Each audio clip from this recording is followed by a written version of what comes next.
The Warped Podcast is a talk show focused on the colourful conspiracy characters from the deepest rabbit holes of the internet brought to the surface for your entertainment.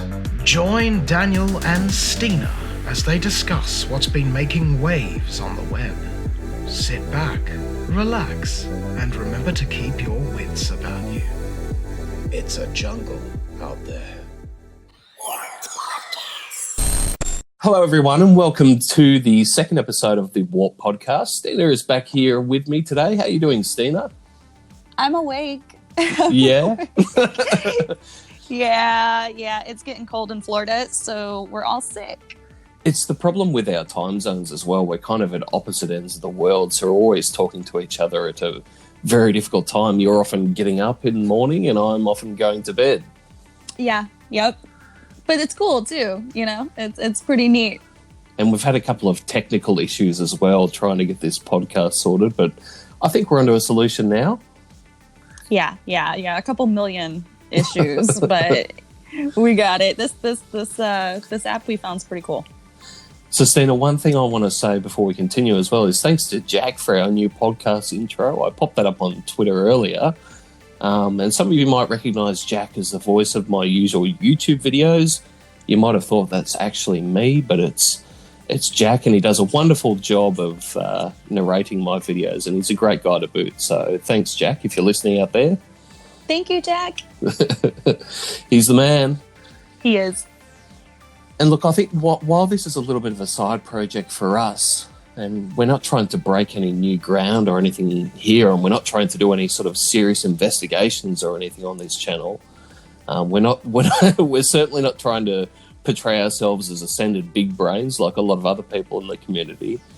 But I think it's kind of the antidote maybe that the community might like enjoying and listening to sort of, maybe people that think like them. And there's a lot of, I guess, Stina, there's been a lot of people calling for, unity in the community when they don't let their actions match their words. So I'm enjoying it and loving it so far. So thank you, Stina. Yeah.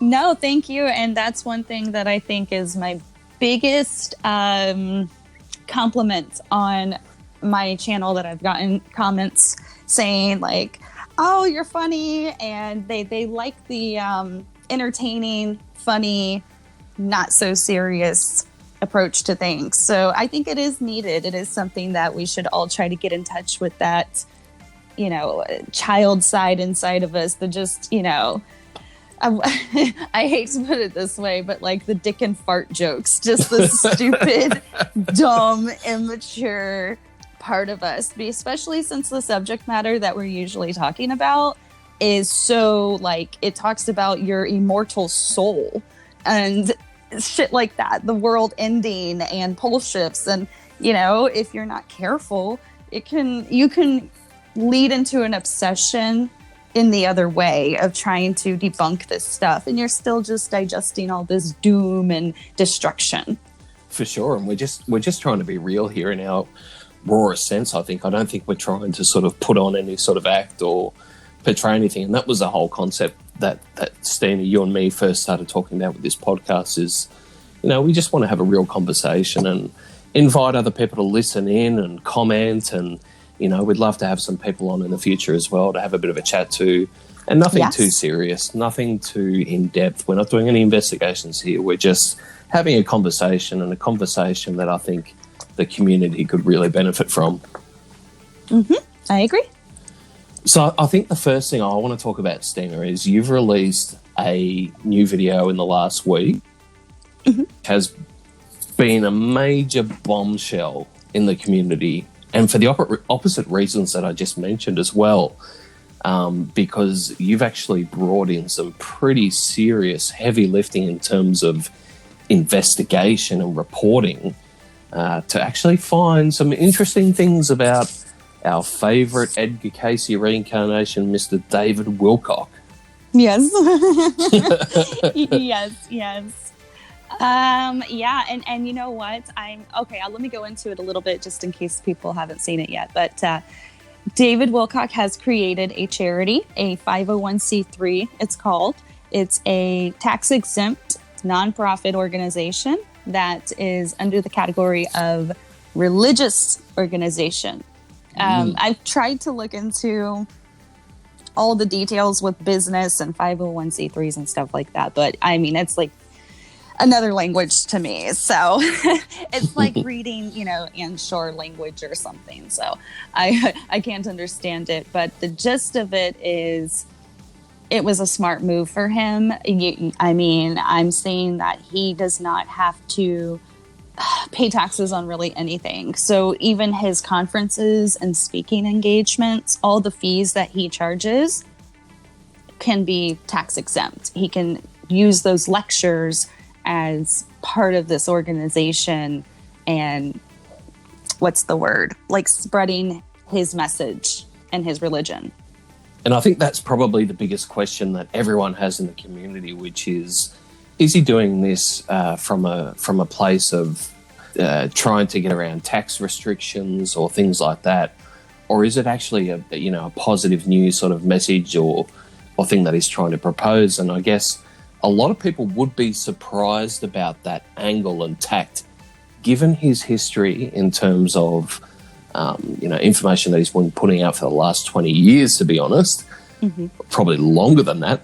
But also from the point of view of the material in the Law of One, which a lot of people listening to us might be familiar with, or the messages that the Blue Avians told Corey Goode about, not wanting to make this whole thing into a religion in the first place.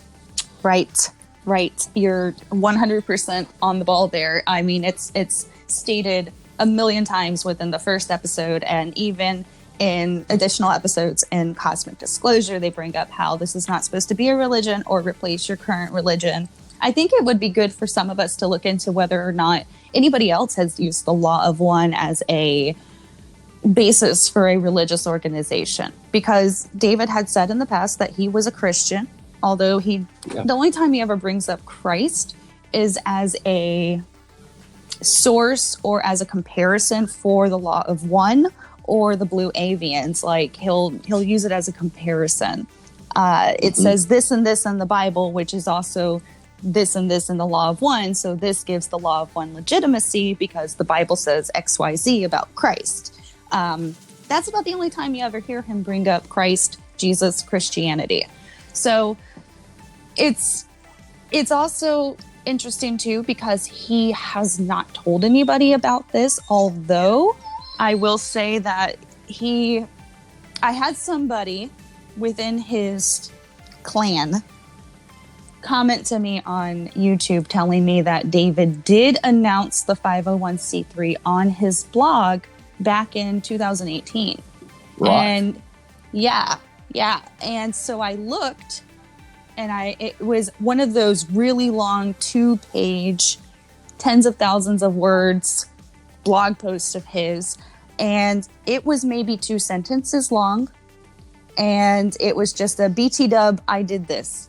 And then he moved on to mass arrest and tribunals and all this other shit. Like, he devoted thousands of words to the deep state, but 2 sentences to this 501 organization he created. So like a small footnote on all of the other things that he wanted to push onto people reading his blog. And I saw that in the last few days he's posted another blog post, which was another epic read as well, which largely talked a lot about the Tic Tac UFO and all the sorts of, news that has come out from that. And I found the interesting thing with his posted on there was framing it as 100% clear disclosure, and this is absolutely all coming out now, and it's almost with a hint of, as I predicted. However, some of those facts are really contested in terms of, well, what UFO was actually disclosed. I mean, if you take it in the truest sense of a UFO or a UAP or whatever the correct terminology is, it's just unexplained.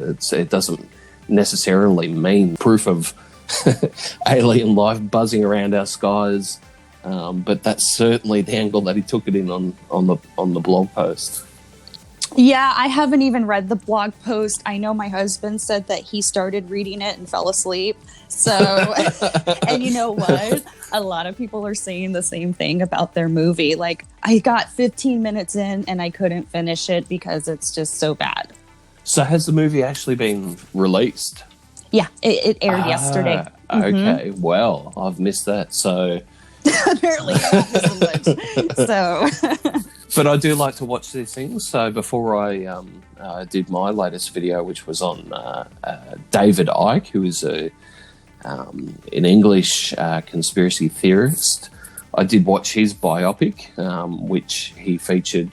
Can't remember what the service was that he broadcasted that through, but I did buy the film and watched it myself, just because you really want to be informed about what these guys are saying, because I think that's the concern that we've talked about a lot, Stina, is that there's a lot of dot connecting and things that go on with these people, but unless you actually spend the time to invest in sort of the leaps of logic that they're actually making, it's quite easy to sort of fall into the trap of, well, they do add elements of truth to their fiction. So, and that they do tend to get a lot of defenders and believers because they do, intersperse this fictional, fake news with things that are quite true as well. Right. And there's some formulas. If you pay very close attention, a lot of these people have formulas. With Edge of Wonder, I had noticed this. I've said it before, but I don't know if I've said it on the podcast. What they do is normally when they're covering something, they do it in two parts. They'll have a part one and a part two. The first part, they'll present information, and usually the information is technically factual, but they will omit big chunks of that, quote, factual information. Which is a sign of pathological lying, by the way, which is, pulling out and omitting certain information. So they do that. And then in the second video, that's when they go off the rails, and half the shit it's just bullshit and you can't really fact check it. So they establish some kind of trust in the first video where if you were to fact check them, you do so, you see, okay, well, that's right. Okay, I don't have to fact check them. No, they're presenting the truth. And then the second video, you have that trust established and you don't fact check them, and it's a bunch of horse shit. So, I'll tell you what, that's an extremely good point for a lot of different truth tellers and whistleblowers within the ufology and related communities, is that they do invest heavily into sort of providing a bit of backstory and backfill into their content that they put out, which, a lot of that comes from, and you'll notice it's a common pattern a lot of them use, which is using sort of ancient history as some sort of like backing that people look at and go, yeah, okay, there is some sort of commonality in cultures across the world where you see, let's say, in the case of David Icke spreading the reptilian theory, there is common elements of, snakes being deceivers and tricksters within various religions and early documented history. But I guess the biggest problem there is the leap of logic to say that sort of stuff is real.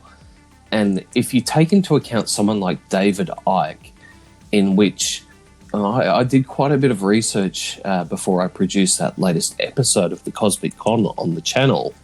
By the time you get through a 10-hour presentation, which he did do, and Stina, I sat through the 10 hours and I watched every single second. Wow. And it starts off with all of that kind of backstory, factual information, things that were recorded, things that are provided, symbology, commonalities in symbology across society and cultures and all that kind of stuff.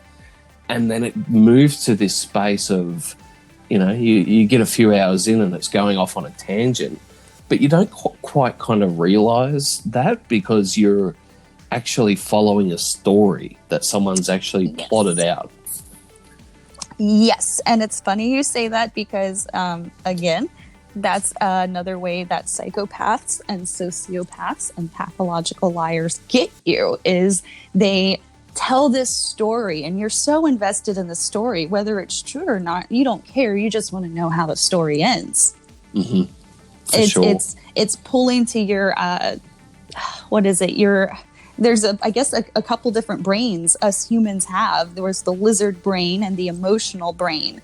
Don't mention the lizard brain. That's the yes, and that's exactly what they're doing. And they actually, on top of that, they use, going back a little bit, mythos. They use mythos to verify other mythos, like you had said. Like all of these religions and cultures have similar stories across the board. They have the flood story. That's one very popular one. They have, I know, the virgin birth is another.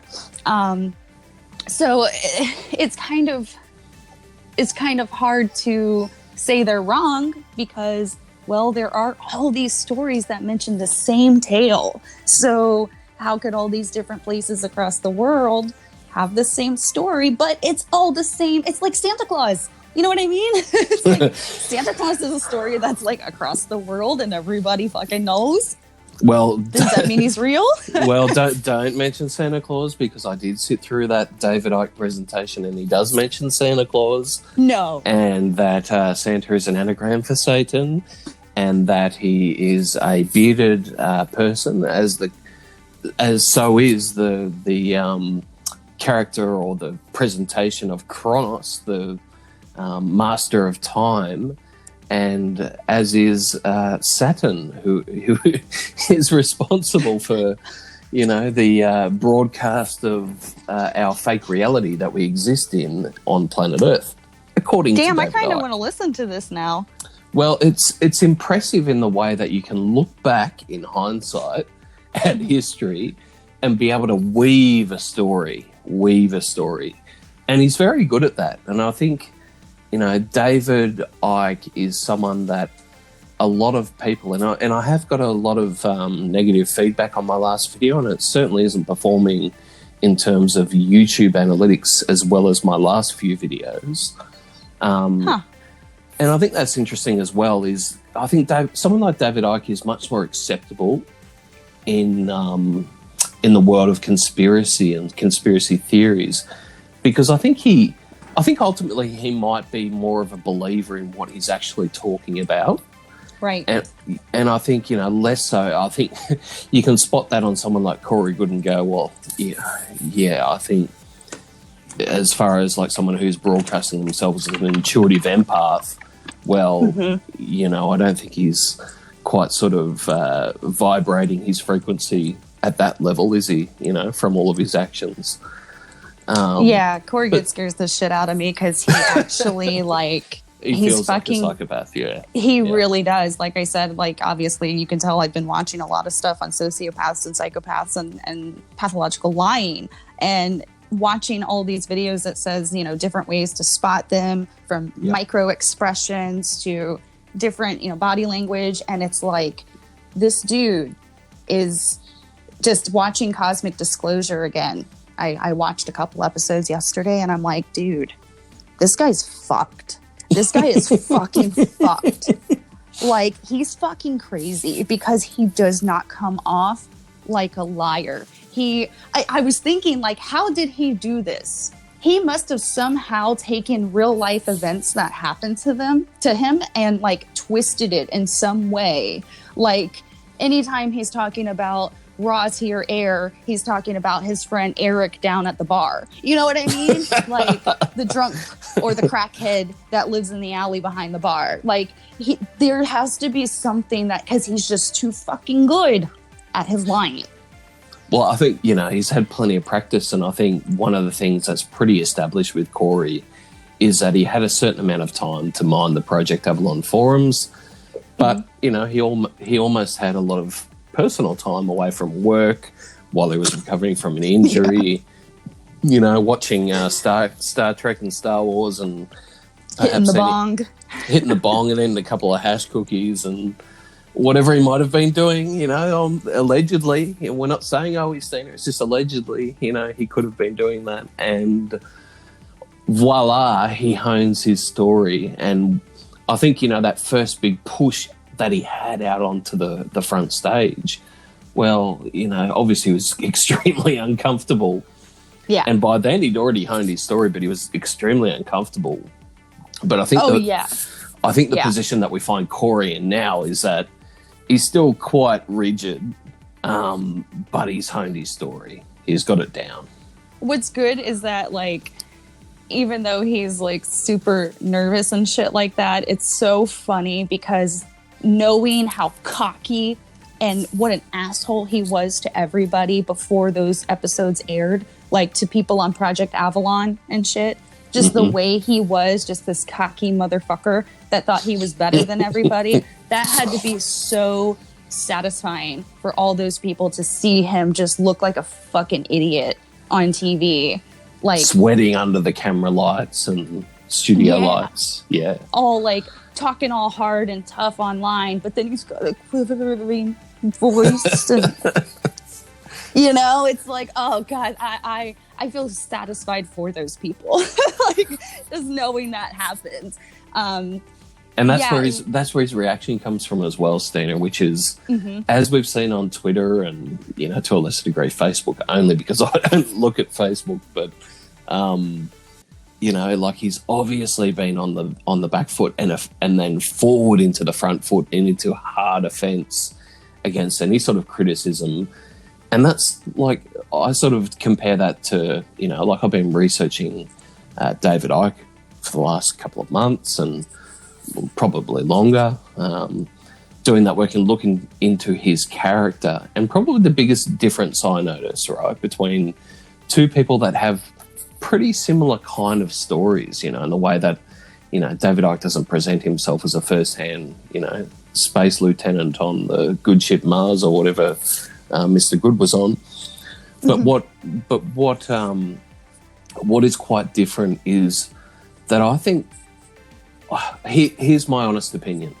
I think that someone like David Icke has had some sort of experience, and I really actually want to say that, like on this podcast, is that please, people, when you watch my videos, don't get the sort of idea that I'm closed-minded enough to think that there aren't greater experiences in this world than what is portrayed in the New York Times or the public consciousness. I think absolutely people do go through these and do have these experiences. But what I guess I'm saying is someone like David, I think, went through some sort of experience in his career. And I think there's a level of believability that he has with that. Mm-hmm. And I think he suffered extreme amounts of probably unimaginable to anyone, to be honest. He was ridiculed in front of pretty much the world, but at that time probably mostly the UK. And it was painful to watch. Oh, it was. Like I actually felt sorry for him. And I think the actually host of that, I think it might be Terry Wogan. Can't remember his first name. But he actually sort of has a bit of a retrospect on the record there that, to say that he actually retracted that comment in later, felt it was a little bit too harsh on him. Yeah. And it was very funny, but at the same time it was quite brutal. But at the same time... And Ike handled it well. Yeah. Or handled it well. He handled it rather, from what I've seen, Yeah. He did handle it well. And I guess the thing is, though, to counter that from another point of view, well, he was saying that he was the son of God and that the world was going to end in the late 90s. So, maybe you say that sort of stuff, you deserve a bit of a kick. But I think what he's done there, Stina, is he's used that, and this is probably the admirable side of someone like David Icke, which I tried to sort of put into that episode. Is it's not all about just brutalizing the man. He actually fell into the ashes from his failed football career through his injuries, but he also rose and he came up within the broadcasting and journalism and TV, radio world in the BBC. And then that burnt down and he built another career in the Green Party of the UK, and then that failed down, and he rose again, and like he's still here. And that's one of the things that I said in the video is he's still as relevant as ever. Yeah. You know? Yeah. So and he's pretty much self-made, right? That's all him. Completely. So, you know, I get that my video is quite negative because I think that there are certainly a lot of things to be very cautious about this guy with. And I think if you believe what he says and the dots that he connects, you really do need to sort of question confirmation bias for one, and also just isolate the issues one by one and just research them for yourself, become comfortable for yourself with each of those things on their own. Because, as I said, with that 10-hour Wembley presentation that he gave, it starts out with stuff that you go, oh yeah, and then you end up with, you know, there's fucking reptilian spacecraft controlling the Saturn rings and they're broadcasting a fake reality through the moon to the planet of Earth that we're experiencing. And that's a very long leap. It's just like Edge of Wonder, that formula. In the first bit, they have you going, okay, and then next thing you know, yeah, like you said, you're agreeing that there's fucking, you know, transformers coming up from under the planet. And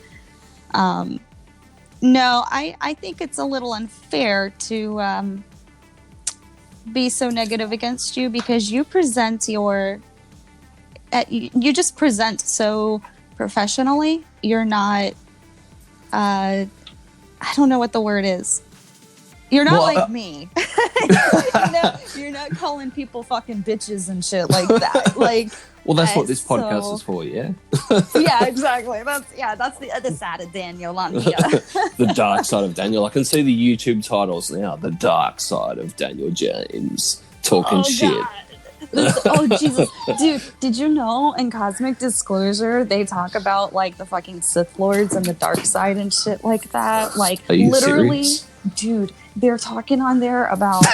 See, I must have like repressed a lot of this shit because I don't remember it. He was saying how there's people within like the secret space program, the intuitive empaths, who basically turn into like Sith Lords and use their powers for bad. The dark side of the Force, like he says it like straight up, like no JK. They talk so much about other movies or other works of fiction, I should say. They bring up, you know, Stargate, Star Trek, Star Wars, all these other movies. It's just like that movie.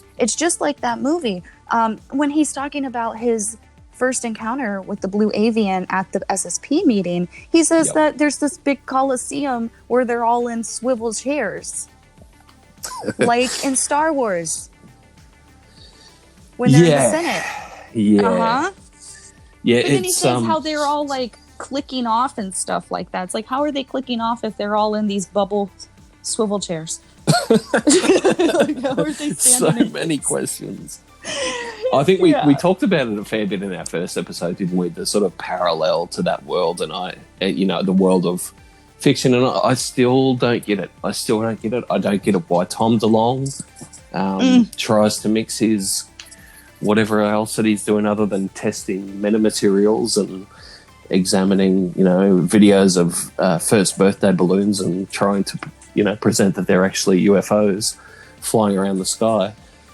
But I do not get anyone that presents or tries to mix that fact and fiction, because I think it's a complete bullshit line that it's trying to affect the social conscience and the popular conscience. I don't think that's the way to do it at all. You do it with you do it with real stuff, not fake stuff. Well, it kind of goes back to what you were saying too, about thinking that you don't believe legitimate issues or stories or encounters that people have had and think that it's not possible. And I'm having an issue with that myself with my stuff. I've had some people say, like, you obviously don't know spirituality and things like that. Mm-hmm. And I am having a hard time not throwing the baby out with the bathwater, as I've been saying, because I feel betrayed. I feel fucking mad. I'm like going through my stages of grief, and I feel like I gotta throw everything out and start from scratch again and start all over, because the way I feel, it's like, okay, it's like throwing shit on a birthday cake and being like, well, I'm not going to cut around the non-shitty parts. I'm going to just throw the whole thing out and make a new cake. That's when we're talking about something as serious as life after death and my soul and how I'm living my life. I'm not going to just sit there and pick out the good stuff. And I feel like I need to just get a clean slate and start all over again.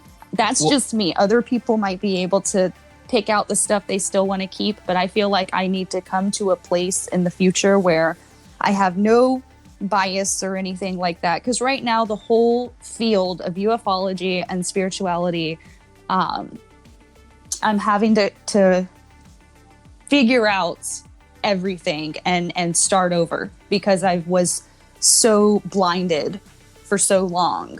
I know there are some great people that I don't doubt whatsoever, because they've always had really good reputations and they've never tried to present stuff as, obvious bullshit or obvious fact when it was bullshit. But yeah, so just bear with me, everybody, because I have gotten a lot of comments about that. And this is my journey. This is what I'm going through. I'm not going to be perfect. I'm sure you weren't perfect either when you were going through this stuff and trying to figure out what was real and what was not. So, yeah, it is what it is. I don't give a shit. But I did get other comments. Can I tell you? The comment that I got? Shoot. Go. Okay. So, I went on Reality Check with Jay Weidner. Mm-hmm. And that was cool. We just kind of chit-chat. And Joy Jackson seen it and left a slew of comments under there, just like pissed. She was pissed. But eventually she came over to my YouTube and she left me a comment. I'm going to read it to you. Go for it. A Joyful Evolution says, "You've been reported for slander and gang stalking, whatever your real name is. I doxed no one. And thank you for further evidence of your collaboration with your other friends that have been participating in spreading these lies.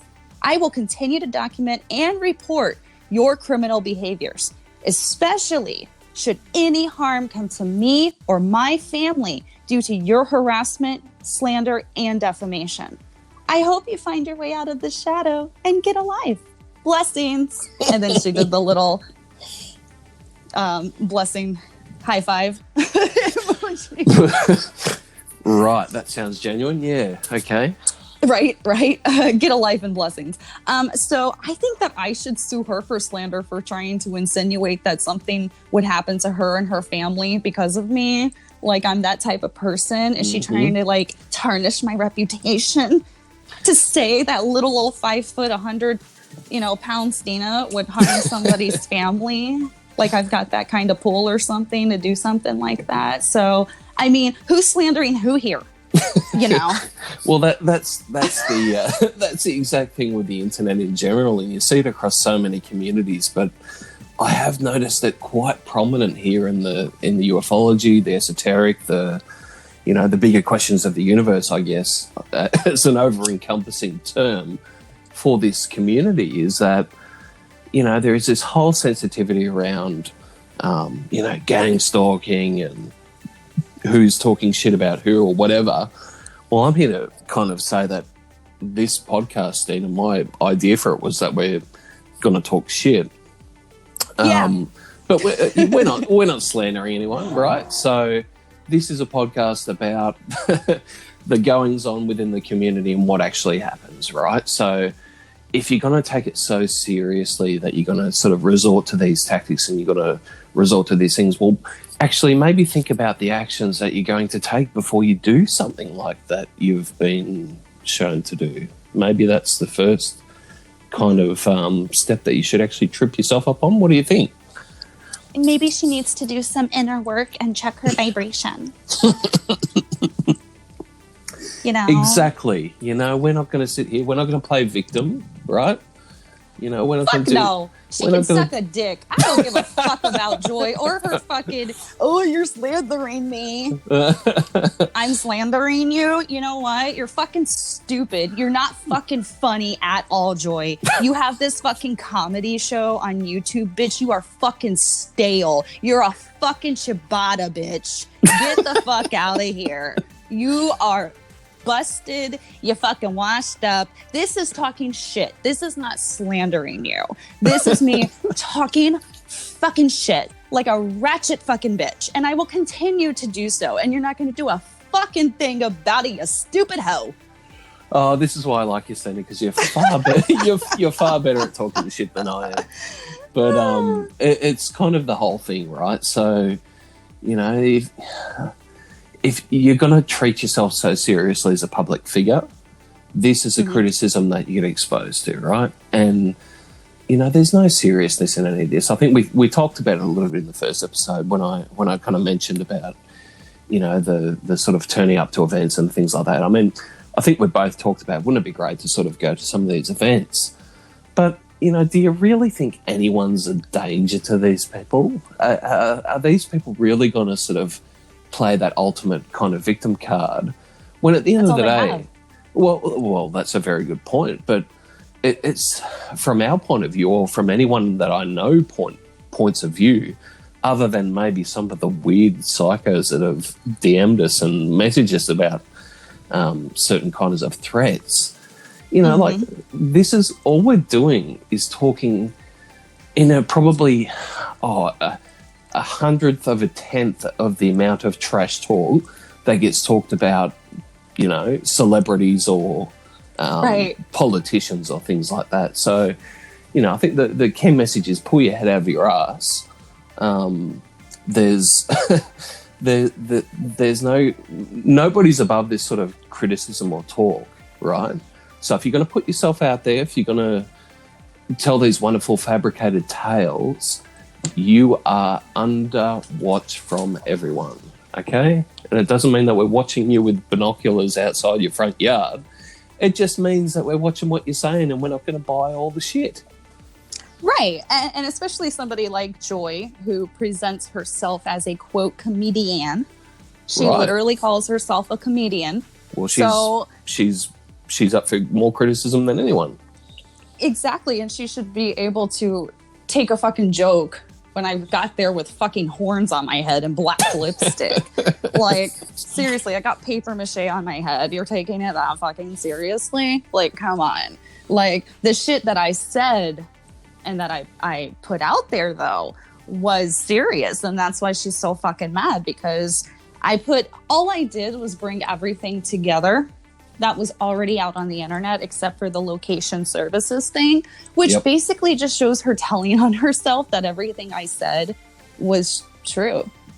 Because why would harm come to her family if the stuff I said about the location services isn't true? Exactly. I think many people in the community who have spoken up about it could be, you know, very well accused of, not very well accused, but could very well play that card and say, I mean, I could say it. I've certainly had people, you know, threaten me with a lot of stuff already. And I'm very new to this community, and I'm sure that, you know, anyone who has been producing this sort of content for a longer amount of time has had that from, you know, maybe a little bit unhinged fans of these people. But at the end of the day, if you're going to speak up, that's what's going to happen. You're just going to have to sort of wear that. And that's what comes with the turf.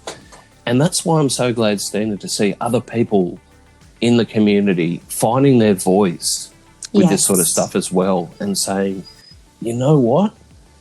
You know, it's not okay to sort of suppress other people by fear, or to provide this, you know, kind of, you know, legal sort of threatening and all this sort of bullshit.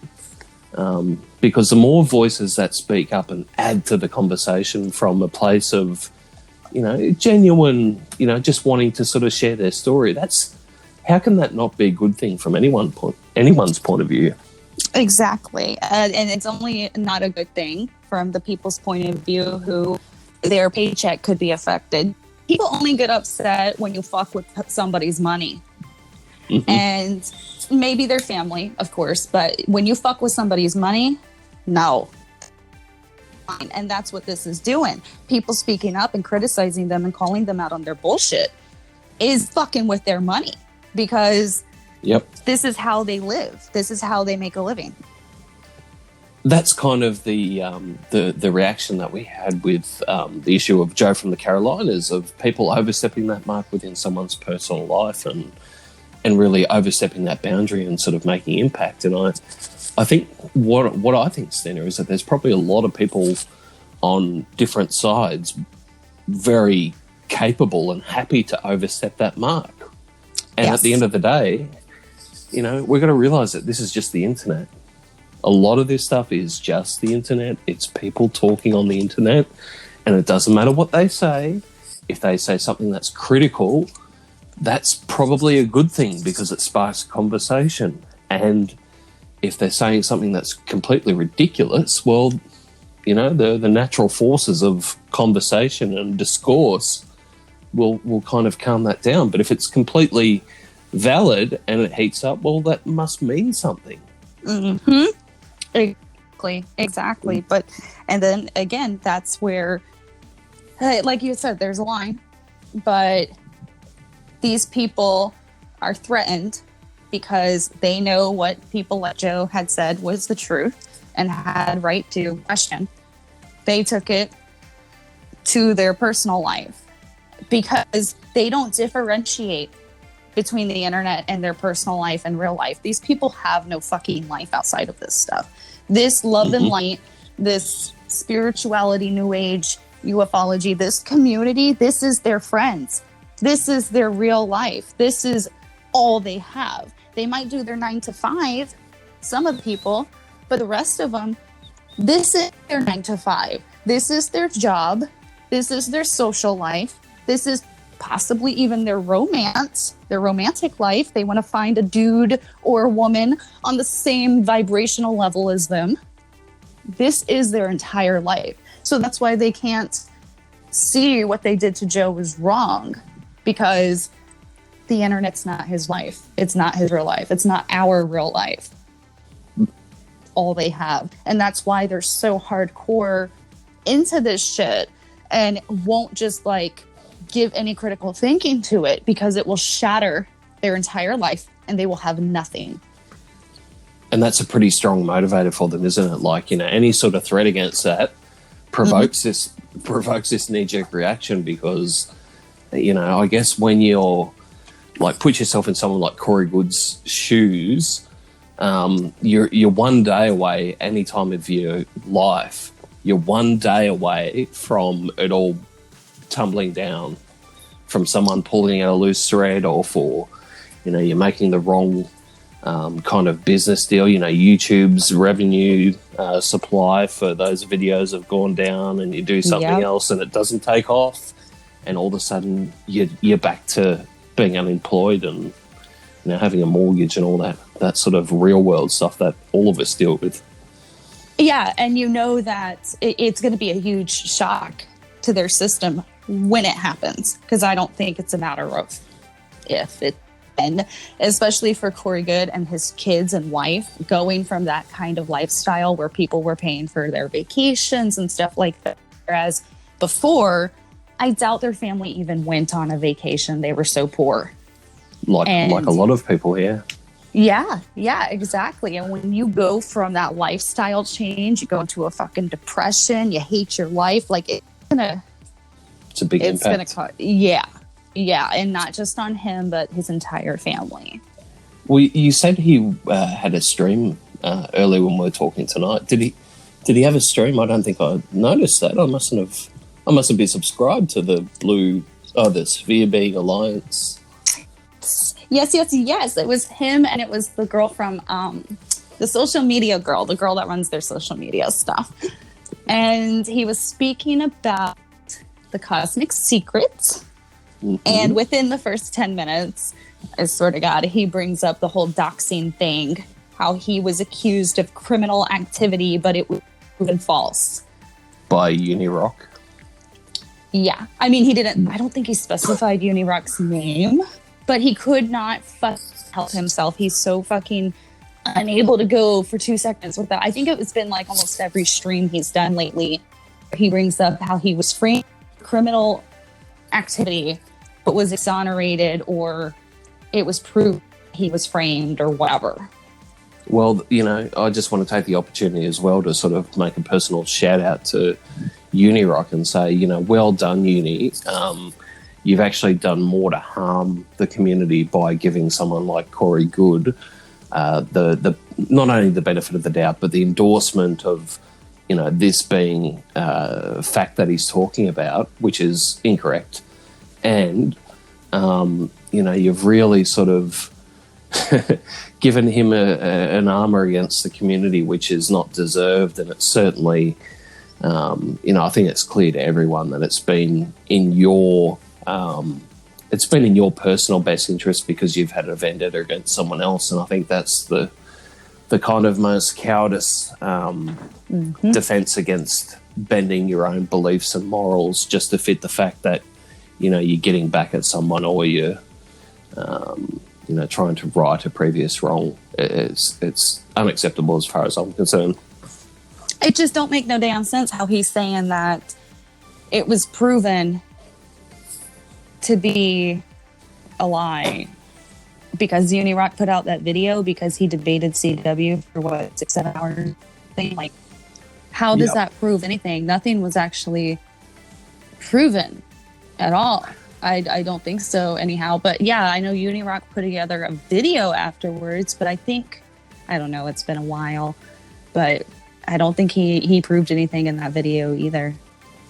No, certainly not. And look, I don't have any beef or vendetta against Unirock. I think, he's a guy that does what he does, but ultimately, my opinion, and not just my opinion, I did a poll on both debates that Uni and CW did, and I didn't push my opinion at the time, and probably this is the first time I've actually given my opinion on it.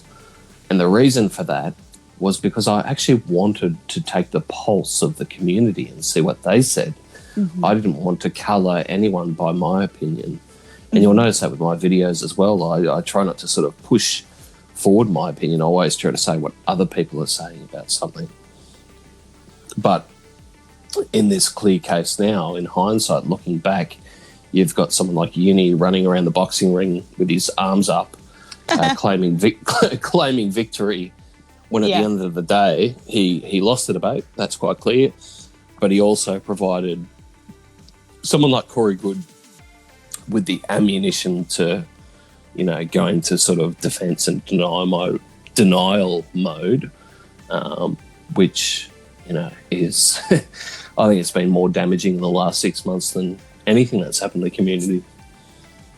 Yeah, he pretty much just kind of puts his head in the sand, huh? Anything that, he just acts like it doesn't exist. A lot of people, Stina, ask me sort of like, why do I present my documentary episodes with such sort of the drama and dramatic editing and things like that?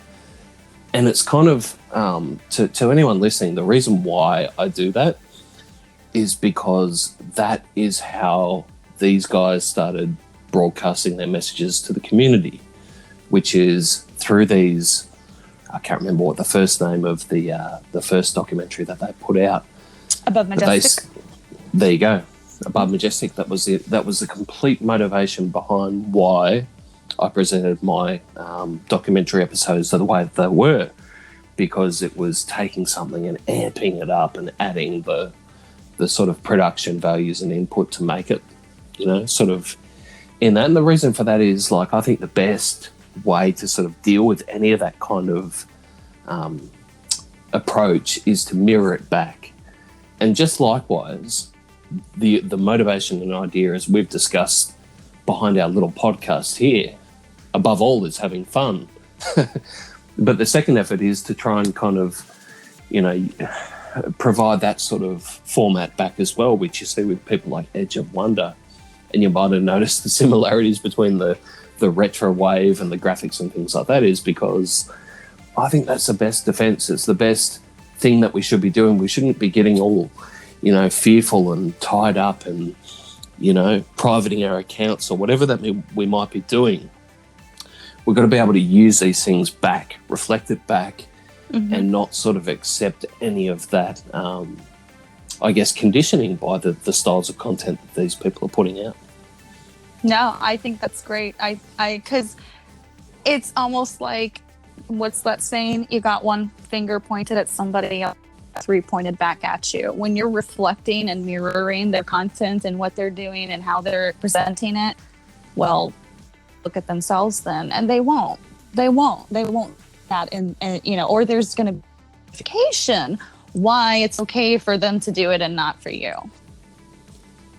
And I think the best thing that we've both found from, you know, even just the last month or so of, you know, Stina, you've been doing a great job uploading videos far more frequently than I have been. But, you know, it's adding more voices, it's adding more conversation to the community. And I tell you what, it's been great to see that other people are starting to find their voice. And I just wanted to shout out and point out Ari as well, who's been starting to make videos. Yes. And yeah, it's been, I love that. I made a little comment on her last video that she put up because, you know, her content and her sort of, you know, even in her tweets that she puts out, there's kind of a lot of stuff to digest in there. So it's not just off the cuff kind of stuff that you can easily accept and digest. And, you know, I'm saying for me as well, I need to get my head around that. And I think I'm open-minded and I think I can, you know, sort of handle that, although it's not my automatic response. But what I did love about her last video is that I can tell that she's got some confidence. She's injecting that into the video and you can feel it. You can feel it with how she's edited the videos. You can feel that. And for anyone else listening out there, we'd love to see more of that. We'd love to see more people adding their voice. And it doesn't mean that you have to be nasty, but it just also doesn't mean that you have to pretend you're love and light and, you know, above everything. We're all just adding our voices to the conversation at the end of the day. Yeah, and just use, you know, a video as a new type of medium for your voice. Like however you would present it in a conversation, just present it on a video or with audio, or it's just another canvas for you to paint on. Absolutely. And Ari, will include your link in the description box below on this podcast. And for anyone else, I think, Stina, you know, we've discussed about wanting to do perhaps this each episode just to sort of highlight someone else who's adding something to conversation. And it doesn't have to be any sort of serious research or this deep stuff. It's just kind of everyday people adding to the conversation to really sort of enrich it for everyone. I think that's something that I was saying that I wanted to do on my channel was, you know, interview just regular people like me and who just decided, fuck it, let's do this hobby and try it out. And I think not everybody has the time or, you know, energy to do that, but they want their story, you know, heard. They want their voice heard. So I think it would be cool if we definitely start doing that, and maybe we can get some people to come on here and tell us their story, their points of view, their perspectives, their opinions, or, you know, for sure. Like it'd be want. great. It'd be great to have a guest on, and it'd also be, you know, perhaps great for you to sort of go into that in a little bit more detail on your own channel as well with some different people. So that's what it's all about. I think the thing that both of us bring soon is we don't have any egos involved in this. You know, everyone's got a little bit of ego in some ways, and that's a good thing. You know, but certainly for us, I don't think we're about making a truckload of money or anything like that. This is completely a hobby for us, and it's something that we've both fell into because, you know, we've been one way or another, we've fell down the rabbit hole, whether it's through YouTube taking us down there for related searches or, you know, searches that we're finding within our own personal lives. But it's brought us to this point, and I think, you know, maybe a lot of people listening to this can relate to that moment and relate to sort of, you know, why you're involved in this community. And, you know, as we've kind of discussed, it's not going to be all about love and light and star seeds and all that kind of stuff. Well, I think we're just everyday people and we're just all trying to work it all out. But the one thing that we're all, I think, united on is that we don't want to suffer any bullshit. We don't want to suffer any cons through this. And I think it's the hard part that this side of, the New Age movement has had to deal with is being open and accepting almost to a fault in an internet world, in a world that many can lie and deceive for a profit. And we're kind of, for the first time really, I guess, we're at that point of there's a movement now. There's a movement with you, with lots of other people that we know on social media that are going, well, hang on, enough's enough. We want the truth, but we also don't want to be bloody deceived and bled out of money. That's what they do, is any doubts that you show is used against you. You're still asleep. You're not awake. You're not, your mind isn't open. If you have any doubt in any of it, that means that you doubt all of it in their mind. And that's how they will paint you. So that's why people are, it's that herd mentality want to be there. There's the alpha, there's the herd, and then there's the runt. And we all know who the alpha is, and nobody wants to be the runt. So herd, and just, okay, yeah, I accept it. I accept all of it.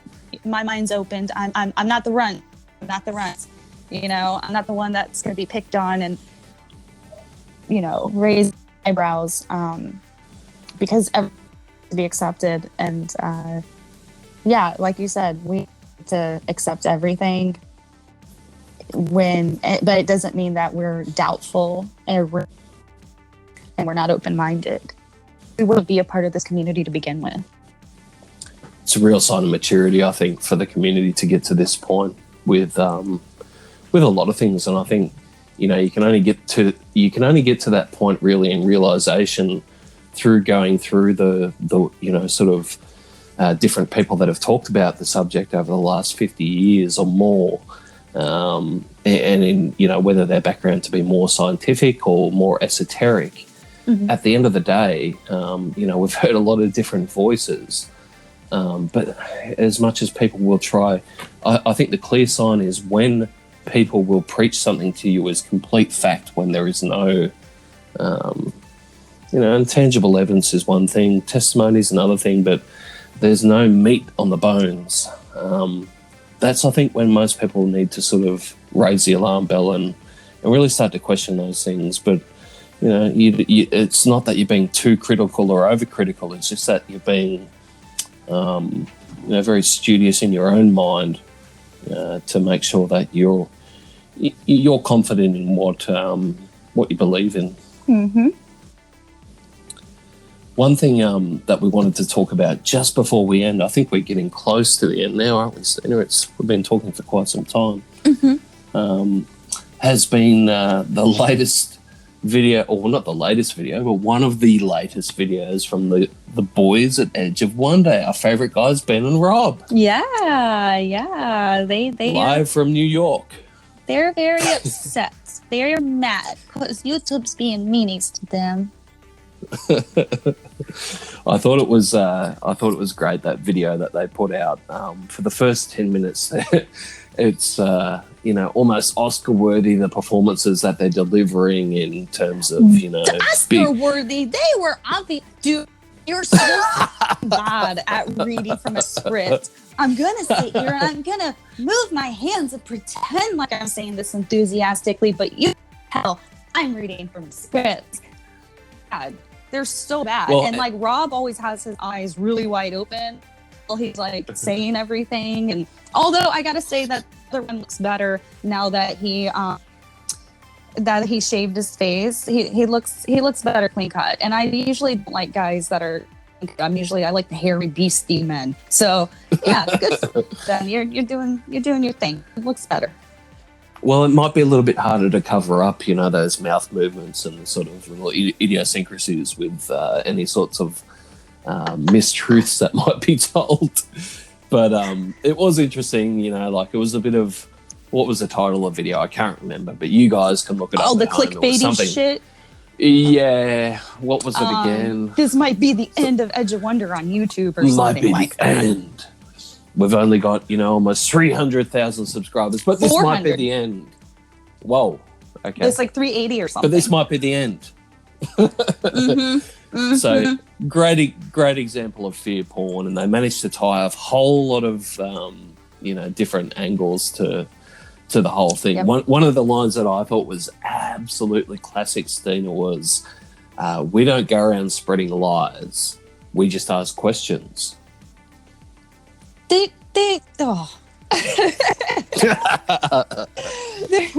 so full of shit. They're so full of shit.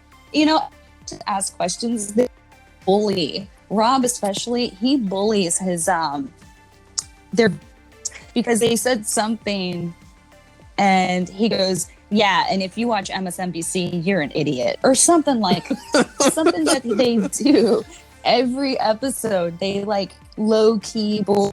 Well, he always bullies Ben, but he also bullies the viewers. Like, what if this is their first time watching and they're really liking it and they haven't been woken up or red-pilled or you want to put it yet, and they do still watch CNN or NBC because that's, and immediately he's going to be like, you're a fucking douchebag if you watch this shit, you know? Like, they bully them into listening to what they say, and no, everybody wants to be cool, you know? Yeah, everyone wants to be on the edge of wonder. I'll tell you what, hey Ben, if you end up listening to this podcast, when you come to Australia in a few months, I tweeted this out. It's not an aggressive tweet at all. Ben, if you want to come and stay with me, like I feel that Rob's a bit, you know, hard on you at certain times. If you just want to come and you can stay with me while you're here in Australia, and I'll take you out and we can see some kangaroos and we can, you know, have a good time where you can stay away from Rob, and you really won't have to deal with that bad influence anymore. Yeah, what do you think about that, Ben? I think you'd like that. I think you'd feel a bit safer. You know, for people that like to make fun of the left and call them snowflakes, it seems like all those people say that ones that need their fucking safe space, huh? Well, it's probably fair to say that, you know, he might still have a teddy bear at night. I got a mental picture of him in like plaid pajamas. Like, oh my god. Yeah. Well, in your mental picture, did he have that little hat on, or was he hat off? Hat like Santa Claus hat? No, the little hat that he has on. Oh, it's the one he always wears. Yeah. No. Yeah. Oh, Stina, maybe this is a good part to end the podcast on. What do you think? Yeah, we come around today. We had a lot of fun too. Like I really enjoyed this one, and I think we're kind of finding our feet with this, guys. Anyone who's listening, as we've said a couple of times through the podcast, this is not meant to be a big brain exercise. This is truly a couple of people who are having a conversation within the community about what we're doing and the sort of interactions that we're having and what our sort of thoughts are on everything that's happening around us. And we'd love to keep it up with you guys, and we'd love to have some of you on from time to time. And Stina, I think it's been great, this second episode. I've loved it. Yeah, I mean, what they don't know is they're really just kind of eeavesdropping on our phone conversations. Pretty much. That's how this exactly started, what we're like when we're on the phone together. So that's all. Yeah. And people might be shocked from my point of view because they probably think I sound like Jack. But I don't sound like Jack. I don't have half of as good a voice as Mr. Jack does on my videos. So thank you for putting up with my annoying Australian accent. And Stina, it's been wonderful to have you again. And I can't wait to do it next time. Yes, thank you. Thank you for listening. Honestly, thank you. I was a little today because I'm sick, but I'll be more my high energy, obnoxious self next, sir. I tried to make up for it this time because I was low energy last time, but we'll see. We'll We see. balance. It's a balancing act. Yeah, we try, don't we? All right, everyone. See ya next time. Goodbye. Okay, that was a shitty ending, but anyway.